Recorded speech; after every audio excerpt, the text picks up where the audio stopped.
Thank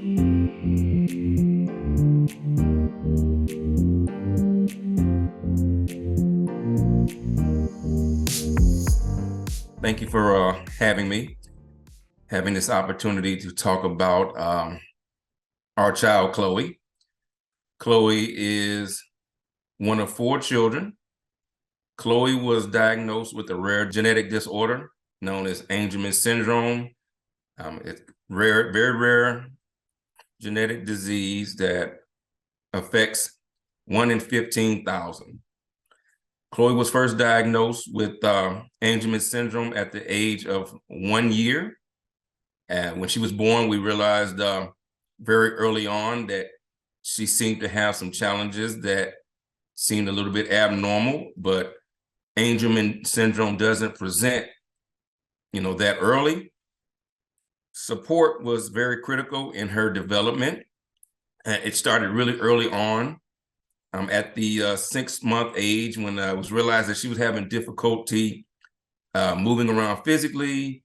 She wasn't really showing signs of verbalization at the time. And luckily, we had a family practitioner that recognized these issues right away. And she really jumped on the opportunity to get us set up with various therapies such as PT, OT, and speech before she was even crawling and walking or even verbalizing in any way, shape, or form. And we believe those early on therapies really helped in her development. So not only the internal supports that we as her family were providing, but also those external supports that were started very early on in her life. With that being said, we treated Chloe as though that she didn't have Angelman syndrome. She had no diagnosis. We treated her as if she was just like one of the other children.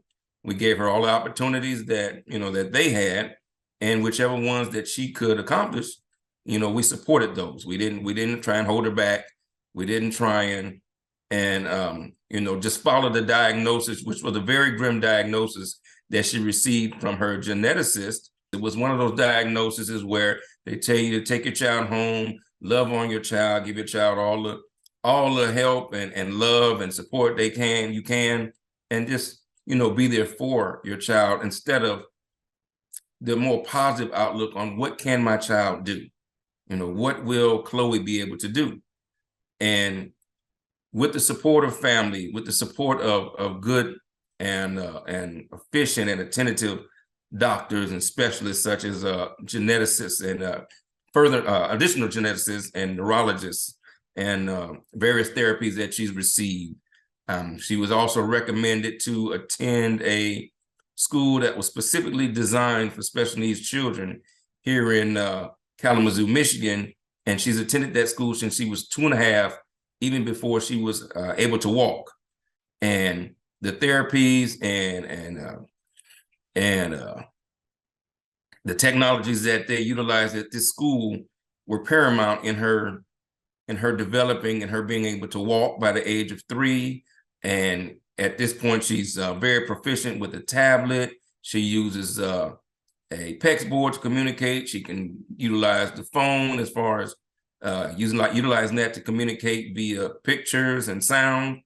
And a lot of things that have occurred in her life that has made our journey maybe more simpler than others. And I say that because those internal and external supports are very critical in the development of any child, not only a child with special needs, but any child that may need a little extra help to move forward in their life and their goals. And luckily, we were fortunate enough to be in a situation where those therapies were available to us. And what I would like to say is that our social and economic background, I don't think, played a role in this situation, but keep in mind, it does play a role in other situations. I won't be naive to that. We just were fortunate enough to find the right people at the right time to be as supportive as possible in Chloe's development to this point. I believe that race does play a significant role. I would say that I was fairly fortunate, my family was fairly fortunate, because one thing that trumps race is military background. I am actually a retired, 20-year retired Navy Chief Petty Officer, and that goes a long way, not only with the military, but with the patriots of, our community.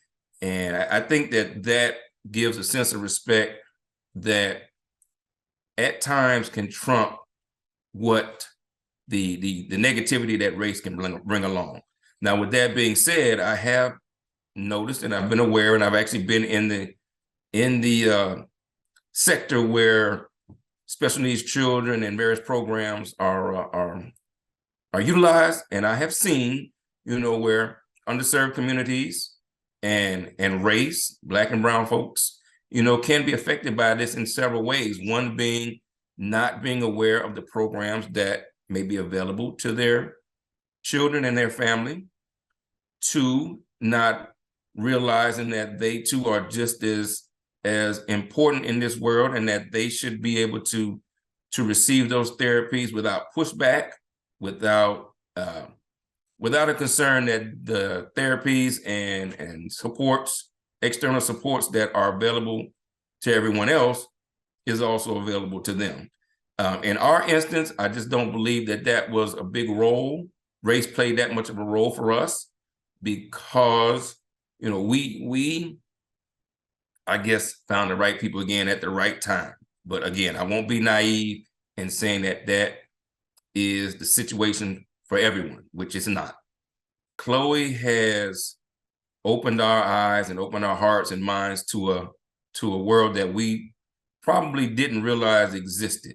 Chloe, having been diagnosed with Angelman syndrome, introduced us to a plethora of people and organizations that are really positive, really positive family members of children with Angelman syndrome, other parents, other research studies, and various attempts at trying to find a cure. And these are things that we wouldn't have known unless people reached out to us. I was pretty adverse to going online and being in various organizations and forums and things like that dealt with Angelman syndrome, but later realizing that these are people that are going through the same thing that we're going through, and we were able to share those stories and share things that we've gone through with our children, good, bad, and indifferent, and just sharing that with others. It really helps guide us as far as being parents, as far as what should be the best route that we go to bring our child along, bring Chloe along, and give her the best opportunities. And by sharing stories with others, that community is huge. It's a huge part of her development. It's a huge part of our development, because as parents, we have to take care of our own health and our own mental health. And in order to better take care of Chloe, those are things that we as parents needed to work on as well. And the way you work on that is through outreach, through other families, through other therapies and things like that are available to us as parents that we wouldn't have known about unless we were a part of this community. The community, not only just the Angelman community, but the community of people involved with children and adults with special needs, it's a superpower, because not only do you have to take care of yourself and your other children, but you have to put as equal, if not more, emphasis on your special needs child or special needs young adult. And we have to be strong for them, and therefore they are strong for us.